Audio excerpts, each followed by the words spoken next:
ഇന്ന് ആധുനിക കാലഘട്ടത്തിൽ ഹിന്ദു സമൂഹം ഒരു കലുഷിത കാലഘട്ടത്തിലൂടെയാണ് കടന്നു പോകുന്നത്. ഹിന്ദുത്വത്തെ അവഹേളിക്കുന്നു. ഈ സംസ്കാരത്തെ തന്നെ ഇല്ലായ്മ ചെയ്യുവാൻ ബോധപൂർവമായ ചില രാഷ്ട്രീയ ഇടപെടലുകൾ നടക്കുന്നു. ക്ഷേത്രങ്ങൾ ധ്വംസിക്കപ്പെടുന്നു. ക്ഷേത്ര സ്വത്തുക്കൾ കവർച്ച ചെയ്യപ്പെടുന്നു. ഇതിൽ കള്ളന്മാരാണെങ്കിൽ പോകട്ടെ, നമുക്കത് ഉൾക്കൊള്ളാൻ കഴിയും. മറിച്ച് സ്വാത്വികഭാവം നടിക്കുന്നവരൊക്കെ ജനക്ഷേമം നടത്തുന്നുവെന്ന് അഭിമാനിക്കുന്നവർ, അല്ലെങ്കിൽ മറ്റുള്ളവരെ തെറ്റിദ്ധരിപ്പിക്കാൻ ശ്രമിക്കുന്നവരൊക്കെ ഈ കള്ളത്തിന് കൂട്ടുനിൽക്കുന്നു, കവർച്ചയ്ക്ക് കൂട്ടുനിൽക്കുന്നു, ഓരോരുത്തരായി ജയിലഴികളിലേക്ക് പോകുന്നു.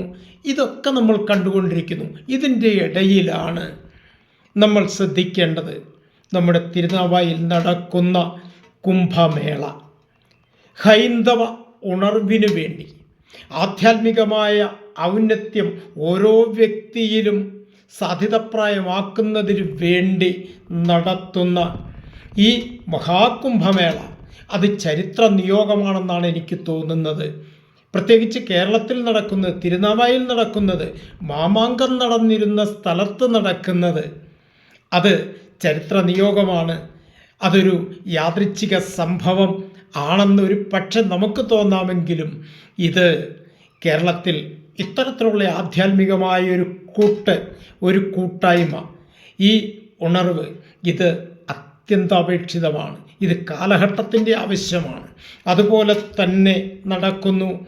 കേരളത്തിൽ ആയിരക്കണക്കിന് ഹിന്ദു സമ്മേളനങ്ങൾ നിശ്ചയിച്ചിരിക്കുകയാണ് രാഷ്ട്രീയ സ്വയംസേവക സംഘത്തിൻ്റെ നേതൃത്വത്തിൽ. അപ്പോൾ എല്ലാവരും ഇത്തരത്തിലുള്ള ഏകതാ സമ്മേളനങ്ങളിൽ പൂർണ്ണമായും പങ്കാളികളാകുവാനും കേരളത്തിൽ മൊത്തം ഒരാധ്യാത്മികമായ ഉണർവിന് ഇത് കാരണമായി തീരുവാനും ശ്രദ്ധിക്കേണ്ടതാണ്. ഏത് ഹിന്ദുവായിക്കൊള്ളട്ടെ, നിങ്ങൾ ഏതിൽ വേണമെങ്കിലും വിശ്വസിച്ചുകൊള്ളൂ, ഏത് രാഷ്ട്രീയത്തിൽ വേണമെങ്കിലും വിശ്വസിച്ചുകൊള്ളൂ, ഏത് ആശയത്തിലോ ഏത് ഇസത്തിൽ വേണമെങ്കിലും വിശ്വസിച്ചുകൊള്ളൂ. പക്ഷേ അടിസ്ഥാനപരമായി നമ്മുടെ സംസ്കാരത്തെ മറക്കരുത് എന്ന് മാത്രമാണ് എനിക്ക് പറയാനുള്ളത്. ഈ സംസ്കാരം നശിച്ചാൽ ലോകം നശിക്കും. ഈ സംസ്കാരം നിലനിന്നാൽ ലോകം നിലനിൽക്കും. അതുകൊണ്ടാണ് ഈ സമ്മേളനങ്ങളിൽ എല്ലാവരും ആത്മാർത്ഥമായി പങ്കാളികളാകണം എന്ന് ഒരിക്കൽ കൂടി അറിയിക്കുകയാണ്. നമസ്തേ.